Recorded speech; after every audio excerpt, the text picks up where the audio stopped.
ونشهد أن سيدنا وسندنا ومولانا محمدا عبده ورسوله أرسله بالحق بشيرا ونذيرا وداعيا إلى الله بإذنه وسراجا منيرا. أما بعد، أعوذ بالله من الشيطان الرجيم. بسم الله الرحمن الرحيم. ادعوني أستجب لكم صدق اللہ العظیم. محترم عزیز بزرگ اور دوستوں، اللہ کا ہم سب پر بہت بڑا احسان اور اس کا کرم ہوا. اللہ رب العزت نے ہم سب کو ایک بہت ہی بابرکت مہینے سے گزار کر رمضان المبارک کے برکتوں اور باعزت مہینے سے ہم سب کو عافیت کے ساتھ گزار کر اللہ رب العزت نے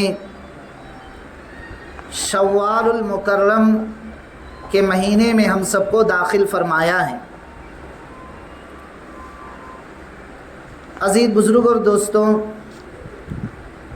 اسلامی تاریخ ہمیں یہ بتاتی ہے کہ جہاں بندے کا اور رب کا تعلق مضبوط ہوتا ہے تو وہ بندہ یا پھر بندی یا پھر جوان یا بوڑھا کسے باشد جو بھی ہو، وہ اپنے دنیا اور آخرت کے مسائل کو اللہ سے حل کرتے ہیں.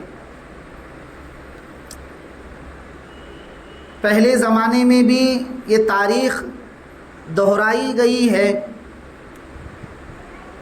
کہ جہاں امت پر، بستیوں پر، افراد پر، جماعت پر حالات آتے ہیں تو وہ جماعت، وہ افراد، وہ حلقے، وہ جماعتیں، وہ افراد جو ہیں فوراً جو ہیں اللہ رب العزت کی طرف اپنی نسبتوں کو جوڑتے ہیں. اس لیے کہ انسان جو ہے وہ ایک کمزور مخلوق ہے، اور اس کی کمزوری کا سب سے بڑا اور اس کی کمزوری کی سب سے بڑی دلیل جو ہے خود قرآن کریم دیتا ہے. خلق الانسان ضعیفا. اللہ تبارک و تعالیٰ قرآن کریم میں ارشاد فرماتے ہیں کہ انسان کو جو ہم نے بنایا ہے وہ خود ضعیف ہے، یعنی انسان کی کمزوریوں کو اور اس کی ضعف کو اللہ تبارک و تعالیٰ نے خود بیان کیا. تو عزیز بزرگ اور دوستوں، جب انسان خود کمزور ہے تو اسے کسی بڑی طاقت کی ضرورت پڑتی ہے مصیبت کے وقت میں. جیسے حالات آتے ہیں اور کچھ تکلیفیں انسان کے سامنے آتی ہیں تو انسان جو ہے فوراً اگر باپ ہے تو بیٹوں کی طرف رخ کرتا ہے، اور اگر بیٹوں پر کچھ حالات آتے ہیں تو بیٹے جو ہیں باپ کی طرف رخ کرتے ہیں، اور وہ پورا افرادوں کا جمع غفیر مل کر خاندان کی طرف رخ کرتا ہے. تو یہ فطرت ہے کہ حالات کے موقع پر، پریشانیوں کے موقع پر، تکلیفوں کے موقع پر افراد جو ہیں جماعتوں کی طرف رخ کرتے ہیں، اور جماعت جو ہے وہ قوم کی طرف رخ کرتی ہے. تو مصیبت کے وقت میں یہ اللہ تبارک و تعالیٰ نے فطرت بنائی ہے انسان کی، کیونکہ انسان خود کمزور ہے، کمزور مخلوق انسان کو اللہ نے بنایا ہے. تو بزرگوں اور دوستوں، ہمیں بھی مصیبت کے وقت میں، تکلیف کے وقت میں، پریشانیوں کے وقت میں ایسی طاقت کی طرف متوجہ ہونا چاہیے جو طاقت جو ہے ہم سے زیادہ مضبوط ہے اور ہم سے زیادہ مخلوق کو سنبھالنے والی ہے. اسی لیے قرآن کریم میں اور اسی طریقے سے احادیث مبارکہ میں اللہ رب العزت کے جہاں 99 صفاتی نام گنوائے ہیں، ان صفاتی ناموں میں سے بہت سارے نام ایسے ہیں جو اللہ کی طاقت کو بیان کرتے ہیں، جیسے المقتدر سب سے زیادہ قدرت رکھنے والی ذات، تو الجبار اس کے معنی بھی آتے ہیں سب سے زیادہ مضبوط ذات، تو القہار سب سے زیادہ اپنے عذاب کے کوڑے کو برسانے والی ذات۔ تو عزیز بزرگ اور دوستوں، عرض کرنے کا مقصد یہ ہے کہ آج میں جمعہ کے اس بیان میں آپ کے سامنے ایک ایسا مضمون پیش کرنے کی کوشش کر رہا ہوں جو مضمون اور جس موقع سے ہم لوگ بہت غفلت برستے ہیں، اور وہ موقع ہے دعاؤں کا موقع۔ تو اس لیے آج جمعہ کے موضوع پر میں آپ کے سامنے 11 ایسے مواقع بیان کر رہا ہوں، اور انشاءاللہ کوشش کروں گا کہ وہ پورے 11 مواقع آپ کے سامنے رکھے جائیں جن مواقعوں میں واقعتاً اللہ تبارک و تعالیٰ انسان کی دعاؤں کو سنتے ہیں۔ لوگ در در کی ٹھوکریں کھاتے ہیں، اپنے کاموں کو، اپنے مسائل کو حل کرنے کے لیے لوگ تنہائیوں میں بیٹھ کر روتے ہیں، حالانکہ رونا تو ان کو ان 11 جگہوں میں چاہیے تھا کہ جن جگہوں پر تھوڑی بہت ندامت بھی اللہ کے یہاں کام کر جاتی ہے، تھوڑی بہت محنت بھی اللہ کے یہاں بہت سارے ہمارے مسائل کو حل کر جاتی۔ لیکن ہمارا یہ مسئلہ بنا ہوا ہے کہ نہ ہم سننے کے عادی ہیں نہ عمل کرنے کے عادی، بس ہمارا یہ کام بنا ہوا ہے کہ جیسی من چاہی زندگی گزر رہی ہے گزرتی رہے، جیسے ہمیں اپنی خواہشات پر عمل کرنا پڑے، اور ہم جو ہے جیسے بے لگام اونٹ جو ہے وہ پاگل بن جاتا ہے، اس طریقے سے بزرگ اور دوستوں ہمارا یہ ماحول بنا ہوا ہے کہ ہم جو ہے ان مواقعوں کو اور ان موقعوں سے فائدہ اٹھا کر، ان موقعوں میں اللہ سے مانگ کر، او بھائی یہ کیا ہے؟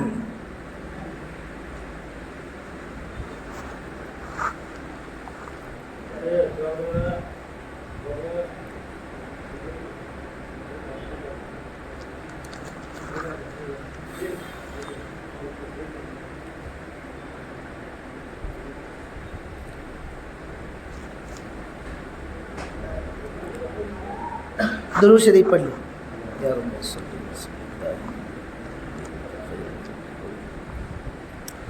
تو عزیز بزرگ اور دوستوں، میں آپ کے سامنے یہ عرض کر رہا تھا کہ اللہ تبارک و تعالیٰ نے جو ہے ہمیں کچھ ایسے موقع دیے ہیں جن موقعوں پر ضرور دعا قبول ہوتی۔ تو آج میں انشاءاللہ آپ کے سامنے وہ موقع بیان کروں گا کہ کس کس موقع پر اللہ ضرور دعاؤں کو قبول کرتے ہیں، رد نہیں کرتے۔ ہاں، دعاؤں کے قبول ہونے میں کچھ شرائط رکھے گئے۔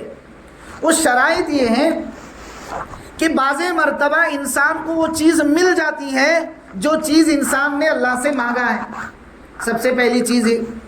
دوسری بات یہ ہے کہ جو چیز انسان اللہ سے مانگتا ہے، بعض مرتبہ وہ چیز جو انسان اللہ سے مانگ رہا ہے وہ چیز اس کے حق میں جو ہے بہتر نہیں ہوتی۔ جیسے قرآن کریم کی ایک آیت کریمہ ہے، عَسَىٰ أَن تَكْرَهُوا شَيْئًا فَهُوَ خَيْرٌ لَكُمْ وَعَسَىٰ أَن تُحِبُّوا شَيْئًا وَهُوَ شَرٌّ لَكُمْ۔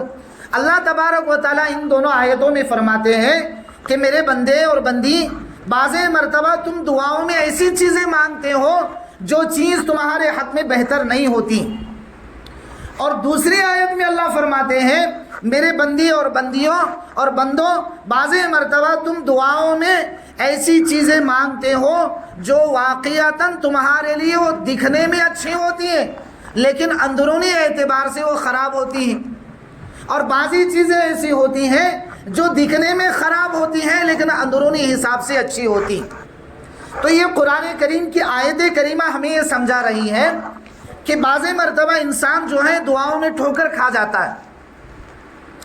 تو اللہ تبارک و تعالیٰ ارشاد فرماتے ہیں بندہ جب دعا مانگتا ہے اللہ سے تو اس مانگنے کے وقت میں 3 چیزیں اس کو ملتی ہیں۔ پہلی چیز میں نے آپ کے سامنے بیان کر دی کہ جو مانگا ہے وہی مل جاتا ہے، اور اگر دوسرے نمبر کی چیز کہ جو چیز مانگی ہے وہ چیز اگر ہمارے حق میں بہتر ہے تو اللہ دے دیتے ہیں، اور جو بندہ اللہ سے مانگا ہے وہ چیز اگر حق میں ہمارے بہتر نہیں ہے تو اللہ تبارک و تعالی اپنے یہاں اس کو اسٹاک کر لیتے ہیں۔ یہی وجہ ہے کہ قرآن کریم بہت سارے ایسے مواقع قیامت کے منظر کے گنواتا ہے جہاں پر انسان جو ہے ایک ایک نیکی کے لیے ترستا ہوگا۔ ایسے موقع پر اللہ تبارک و تعالی انسان کے بندے کی جو دنیا میں مانگی ہوئی دعائیں ہوتی ہیں وہ دعائیں قیامت میں گن گنا کر اللہ تبارک و تعالی اس کو واپس کر دیتے ہیں، اور اس موقع پر بندہ یہ افسوس کرتا ہے کاش کہ دنیا میں میری کوئی دعا قبول نہ ہوتی اور آخرت میں مجھے اتنا بہترین بدلہ اس کا مل جاتا۔ تو یہ دو باتیں ہوئیں۔ تیسری بات یہ ہے کہ اللہ تبارک و تعالی جو ہے وہ اس مانگی ہوئی چیز کو تھوڑی دیر کی مصلحت کے لیے روک لیتے ہیں۔ انسان مانگ لیتا ہے تو فوراً اس کو اللہ نہیں دیتے ہیں، تھوڑی دیر کے لیے روک لیتے ہیں، اس کی آزمائش کرتے ہیں، دیکھتے ہیں کہ یہ پھر دوبارہ مانگتا ہے یا نہیں مانگتا ہے، اور ابھی اگر میں اس کو یہ دے دوں تو بعد میں وہ چیز اس کے لیے نقصان کا سبب بن سکتی۔ تو یہ تین چیزیں ہیں دعاؤں کے اندر۔ پہلی چیز جو مانگا ہے وہی دے دیتے ہیں، دوسری چیز قیامت میں اس کا ثواب دے دیتے ہیں، دنیا میں نہیں دیتے قیامت میں دیتے ہیں، اور تیسری چیز جو ہے ابھی نہیں دیتے، تھوڑی دیر کے بعد اس کے نفع اور نقصان کو سامنے رکھ کر اللہ دے دیتے ہیں۔ یہ تین باتیں آپ نے سمجھ لی۔ اب آئیے سمجھتے ہیں کہ دعاؤں کے قبول ہونے کے کون سے موقع ہیں۔ تو سب سے پہلی چیز ہے حی علی الصلاۃ حی علی الفلاح۔ جب مؤذن اذان پکارتا ہے اور اذان دیتا ہے تو اس کے فوراً بعد ایک دعا ضرور قبول ہوتی ہے۔ اور ہم لوگ کہاں ہوتے ہیں؟ کیا تو وضو کر رہے ہوتے ہیں، یا پھر کٹوں کو آباد کر رہے ہوتے ہیں، یا پھر بازاروں کی گشت کر رہے ہوتے ہیں۔ حالانکہ اللہ کے نبی صلی اللہ علیہ وسلم نے فرمایا ہے 11 ایسے موقع ہیں جو ابھی میں آپ کو گنوا رہا ہوں، 11 ایسے موقع ہیں اس میں ہر دعا ضرور قبول ہوتی۔ بات سمجھ میں آ رہی بھائی؟ تو میں آپ سے ادباً عرض کر رہا ہوں کہ ہمارا جو آئے دن سسٹم بدلتا جا رہا ہے، اور جو سمجھدار حلقہ جسے سمجھا جاتا ہے، جسے دین کا اور شریعت کا تھوڑا بہت احساس ہوتا ہے، ان لوگوں میں بھی یہ چیزیں بہت درجے میں پائی جاتی ہیں کہ حی علی الصلاح ہوتا ہے، حی علی الفلاح ختم ہوتا ہے، پھر بھی ہماری جو باتیں ہیں وہ ختم نہیں ہوتی۔ پتہ نہیں کیا ایسے ہماری باتوں میں رکھا ہوتا ہے کہ نہ گھر میں سکون، نہ مسجد میں سکون، نہ اذان کے وقت میں سکون، نہ مسجد میں بیٹھ کر سکون، نہ مسجد سے باہر سکون۔ پھر انسان کہاں سر مارے، کس دیوار سے اپنا سر ٹکرائے کہ وہ اپنے سکون کو تلاش کرے۔ میرے عزیز بزرگ اور دوستوں، جرمنی کے اندر بہت سال پہلے ایک سروے کیا گیا۔ اس سروے میں یہ دیکھا گیا، یہ گوگل کی رپورٹ ہے، اس سروے میں یہ دیکھا گیا کہ لوگ جو ہیں بہت اطمینان سے رہتے ہیں، وہاں کوئی ٹینشن نہیں، کوئی ان کے اندر بڑی بڑی بیماریوں کے وہ شکار نہیں۔ تو وہاں کے ڈاکٹروں سے اس سلسلے میں پوچھا گیا تو انہوں نے سب سے پہلی چیز یہ بتائی کہ ہمارے یہاں کے جو لوگ ہیں ٹینشن فری رہتے ہیں۔ کہاں کیسے؟ وجہ اس کی یہ ہے کہ ہمارے یہاں جو اذان دی جاتی تھی پہلے اسپیکر میں اجازت نہیں تھی، پھر اس کے بعد اسپیکر میں اذان دی جانے لگی۔ تو جب اذان دینے کے لیے مؤذن اذان دیتا ہے منیمم 3 یا 4 منٹ، تو اس موقع پر ہمارے یہاں کے پورے لوگ تھوڑی دیر کے لیے اپنے آپ کو ٹھنڈک محسوس کرتے ہیں۔ اس کی برکت یہ ہوتی ہے کہ ان کے جسم میں سے بیماریاں ختم ہو جاتی ہیں۔ جب یہ غیر مسلموں کا ملک اپنے سروے میں یہ باتیں پیش کر رہا ہے تو پتہ نہیں ہم مسلمانوں کو ان چیزوں میں کیا ہو گیا ہے کہ باتوں میں بڑی دلچسپی لیتے ہیں لیکن اذان کے جواب میں کوئی دلچسپی نہیں ہوتی۔ تو عزیز بزرگ اور دوستوں، عرض کرنے کا مقصد اور منشا یہ ہے کہ آپ جو ہیں حی علی الصلاۃ اور حی علی الفلاح کے بعد ضرور اللہ سے ایک دعا مانگ لیں. مانگے کہ نہیں انشاءاللہ؟ یہ پہلا موقع ہوا. دوسرا موقع ہے اذان اور تکبیر کے درمیان کا وقت. اذان ختم ہو گئی، ابھی مؤذن صاحب نے تکبیر دی نہیں، اس کے بیچ کا جو وقت ہے وہ وقت ہمارا بھی فضول گفتگو میں گزرتا ہے، فضول باتوں میں گزرتا ہے. ایران اور توران کی کہانیاں چلتی ہیں، کسی کے بیٹھنے اور کسی کے گرنے کے قہقہے چلتے ہیں. حالانکہ اللہ کے نبی صلی اللہ علیہ وسلم نے فرمایا ان موقعوں پر ضرور دعائیں قبول ہوتی ہیں. تو ادھر ادھر جا کر دعائیں کرنے سے بہتر ہے اللہ نے ہمیں خود موقع دیا ہے، دعاؤں کی قبولیت کے اوقات بھی بتا دیے ہیں. تو عزیز بزرگ اور دوستوں، اذان اور تکبیر ان دونوں کے بیچ کا جو وقت ہے اس وقت میں ضرور دعائیں قبول ہوتی ہیں. اب ہمارا یہ ماحول ہے کہ ہم یا تو کھڑے رہتے ہیں، عامتاً مزاج یہی ہے یہاں کے لوگوں کا، یا پھر باہر گفتگو میں مشغول رہتے ہیں. بیٹھ کر تھوڑی دیر اذان کے جواب دے کر ان اذان کے کلمات کو دہرا کر اس کے بعد دعاؤں کو مانگ کر ہم اپنے مسائل حل کر سکتے ہیں. ظہر الفساد فی البر والبحر بما کسبت ایدی الناس، قرآن کریم کی 21ویں پارے کی آیت کہتی ہے کہ دنیا میں جو فساد آتا ہے، فساد ہر چیز کا فساد، چاہے وہ حکومتوں کا فساد ہو، چاہے قوموں کا فساد ہو، چاہے خاندانوں کے جھگڑے ہو، چاہے بھائیوں کے جھگڑے ہو، چاہے رشتہ داروں کے جھگڑے ہو، چاہے آپس کی بدسلوکی کے جھگڑے ہو، اور جتنی طرح کے فسادات دنیا میں ہوتے ہیں یہ انسان کی اپنی خود کی کمائی ہوتی ہے، اللہ کا اس میں کوئی دخل نہیں ہوتا ہے. تو یہ ہماری جو بے ادبی ہوتی ہے اذان کی اور تکبیر کی، مجھے شاید یہی لگتا ہے کہ یہ اسی کی نحوست ہے. یا تو کھڑے رہیں گے، یا پھر وضو کے کٹوں پر نمبر لگائیں گے، یا پھر چوراہوں کو اور بازاروں کو آباد کریں گے اور ان کی گشت کرتے رہیں. تو بزرگوں اور دوستوں، سب سے پہلے ہم اپنی ان بیماریوں کو ختم کرنے کی کوشش کریں. ڈاکٹر وہ نہیں ہوتا ہے کہ بخار آ جائے اور انجیکشن کرے بدن کے کمی کے. ڈاکٹر وہ نہیں ہوتا ہے کہ سر درد ہو رہا ہے، سر درد کی گولی دینے کے بجائے وہ بخار کی گولی دے دے. ڈاکٹر اصل میں وہی ڈاکٹر ہوتا ہے جو مریض کی بیماری کو تشخیص کر کے اسی کا علاج کرے، دوسری چیزوں کا علاج نہ کرے. یہ ہماری قوم کی بیماریاں ہیں جو اذان اور تکبیر کے درمیان ہم لوگ بے ادبی کرتے ہیں. تو بزرگ اور دوستوں، یہ دو موقع ہوئے. تیسرا موقع کون سا ہے دعاؤں کے قبول ہونے کا؟ مصیبت کے وقت میں دعائیں ضرور قبول ہوتی ہیں. آدمی پر پریشانی آتی ہیں، تکلیفیں آتی ہیں، انسان ہے کمزور مخلوق، انسان کو اللہ نے بنایا ہے تو ضرور تکلیفیں آئیں گی، مصیبتوں کا سامنا ضرور کرنا پڑے گا. تو مصیبتوں کا سامنا یہ نہیں ہے کہ تم سامنے والے سے ٹکر لیں، بلکہ اس کو دعاؤں کے ذریعے سے ہرا کر دکھائیں. بات سمجھ میں آ رہی بھائی؟ مصیبت کا علاج یہ نہیں ہے کہ ہم کٹوں پر بیٹھ کر ان کی باتیں کریں، ہم چوراہوں پر بیٹھ کر ان کے چرچے کریں. مصیبت کا علاج یہ نہیں ہے کہ ایران اور توران کی باتوں کو کر کے ہم دامن جھاڑ کر چلے جائیں.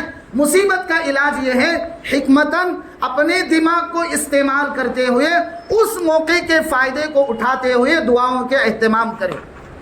کیا کریں بھائی؟ دعاؤں کا اہتمام کریں. یہ کتنی باتیں ہوئی بھائی؟ 3 باتیں ہوئی، 3 موقع ہوئے. چوتھا موقع کون سا ہے؟ فرض نمازوں کے بعد. ہر فرض نماز کے بعد ایک دعا ضرور قبول ہوتی ہے. کیا ہوتی ہے بھائی؟ جو امام مانگتا ہے وہ نہیں، ہماری ایک پرسنل دعا اللہ کے یہاں جمع ہو جاتی. اگر ہم مانگتے ہیں تو اللہ تعالیٰ اس کو لکھ لیتے ہیں، نہیں مانگتے ہیں تو وہ چھوٹ جاتی ہے. تو بزرگوں اور دوستوں، ہمارے جو بھی مسائل ہیں، ہمارے ان مسائل کو حل کرنے والی ایک ہی ذات ہے اور اللہ کی ذات. اس کے علاوہ کوئی دوسرا راستہ نہیں. تو دعاؤں کے ذریعے سے تقدیریں بدل جاتی ہیں. بات سمجھ میں آ رہی بھائی؟ تجھ کو بتلا دوں میں تقدیر امم کیا ہے، شمشیر و ثنا اول، طاؤس و رباب آخر۔ علامہ اقبال نے کہا تھا کیا کہ میں تجھے بتاؤں لوگوں کی، قوموں کی اور جماعتوں کی اور افراد کی تقدیریں دعاؤں سے بدلتی ہیں، چرچوں سے نہیں بدلتی ہیں۔ بات سمجھ میں آ رہی بھائی؟ دعاؤں سے اللہ تعالیٰ تقدیریں بدلتے ہیں۔ صلاح الدین ایوبی رحمۃ اللہ علیہ کو کسی نے آ کر خبر دی حضرت بیت المقدس پر حملہ ہو گیا ہے اور آپ رات میں یہاں کھانا کھا رہے ہیں۔ کہنے لگے رات میں نے اللہ سے مانگا ہے، میری دعائیں اللہ کبھی رد نہیں کرے گا، انشاءاللہ اللہ مجھے فتح دے گا۔ کیوں؟ دعاؤں میں وہ حقیقت انہیں پتہ تھی کہ دعاؤں کے ذریعے سے تقدیریں ضرور بدلتی ہیں، دعاؤں کے ذریعے سے ہماری مصیبتیں ضرور حل ہوتی ہیں۔ وہ ایک مشہور ہے نا کہ مصیبت سے یہ نہ کہو کہ تو بڑا ہے، بلکہ مصیبت سے یہ کہو کہ میرا اللہ بڑا ہے۔ تو ہماری دعائیں جو ہیں ضرور قبول ہوگی، لیکن اگر ہماری دعائیں اس موقع سے مانگی جائیں۔ تو بھائی کتنی موقع ہوئے دعاؤں کے قبول ہونے کے؟ 4 موقع ہوئے۔ شروع میں نے پہلا جو موقع آپ کو گنوایا ہے اذان کا موقع۔ تو امام مالک رحمۃ اللہ علیہ کے پڑوس میں ایک یہودی رہتا تھا۔ وہ یہودی تھا مسلکن، لیکن جب اذان ہوتی تھی یا پھر امام مالک رحمۃ اللہ علیہ قرآن کریم کی تلاوت کرتے تو اذان اور قرآن کریم کے ادب میں وہ خاموش رہتا تھا، وہ لکڑی کا کام کرتا تھا۔ جب اس کا انتقال ہوا، قصہ مختصر ہے، جب اس کا انتقال ہوا تو امام مالک رحمۃ اللہ علیہ نے اسے جنت میں دیکھا۔ پوچھا بھائی ایمان تو نہیں تھا، تو جنت میں کیسے؟ تو کہنے لگا مالک تو جو قرآن پڑھتا تھا اور تیرا رب جو ہمیں پکارتا تھا 5 وقت دن میں، اس اذان کے اور قرآن کریم کے ادب کی وجہ سے اللہ نے مجھے جنت میں داخلہ دے دیا۔ ایک یہودی ہو کر جنت میں جا رہا ہے اذان کا ادب کر کے۔ تو بزرگ اور دوستوں، ان موقعوں سے فائدہ اٹھاؤ۔ کتنی چیزیں ہوئی بھائی؟ کتنی چیزیں ہوئی؟ 3 چیزیں ہوئی۔ چوتھی چیز ہے فرض، اچھا 5 چیزیں ہو گئیں فرض نمازوں کے بعد۔ چھٹی چیز ہے تہجد کی نماز کے بعد۔ تہجد کی نماز کے بعد بھی دعائیں ضرور قبول ہوتی ہیں، یہ تو طے شدہ مسئلہ ہے۔ پیر ذوالفقار صاحب دامت برکاتہم العالیہ کہتے ہیں کہ دنیا کا جو بھی ولی بنا ہے وہ تہجد ہی کی برکت سے بنا ہے۔ دنیا کا جو بڑا آدمی بنا ہے، چاہے دنیا کے حساب سے یا دین کے حساب سے، وہ تہجد ہی کی نماز کی بدولت بنتا ہے۔ یا پھر اس کے بڑوں میں کوئی ہوگا جو تہجد کی نماز کے بعد دعا کرتا ہوگا، جس کی وجہ سے آدمی دین اور دنیا دونوں حساب سے بڑا بنتا ہے۔ تو آپ کوشش کریں تہجد کی نماز کے بعد ایک دعا ضرور مانگ لیں، انشاءاللہ مانگے گی بھائی۔ کتنی باتیں ہوئیں؟ 6 باتیں۔ 7ویں نمبر پر ہے قرآن پاک کے پڑھنے کے بعد یا پھر قرآن کریم کے ختم کے بعد۔ جیسے مدارس میں ختم قرآن ہوتا ہے تو دعوت ملتی ہے کہ بھئی میرے بچے کا ختم قرآن ہے، آپ پہنچ جائیں۔ یا پھر مکتب میں بچوں کا قرآن ختم ہوتا ہے، دعوت ملتی ہے کہ بھئی آپ دعا کے اوپر پہنچ جائیں۔ یا پھر 27 پہ یا 20 پہ یا پھر 10 دن میں یا پھر 3 دن میں قرآن کریم کا ختم ہوتا ہے رمضان المبارک میں۔ تو اس موقع پر بھی ہم موقعوں سے فائدہ اٹھاتے ہوئے ضرور ختم قرآن کے موقع پر ہمیں جانا چاہیے، کیونکہ اس موقع پر اللہ تبارک و تعالی دعاؤں کو ضرور قبول فرماتے ہیں۔ کتنی بات ہوئی بھائی؟ 7 باتیں ہوئیں۔ 8ویں نمبر پر ہے عرفات کے میدان میں جو حاجی حج پر جاتے ہیں، تو عرفات کا میدان جو ہے وہ بہت سخت میدان ہوتا ہے اور بہت کٹھن عمل ہوتا ہے۔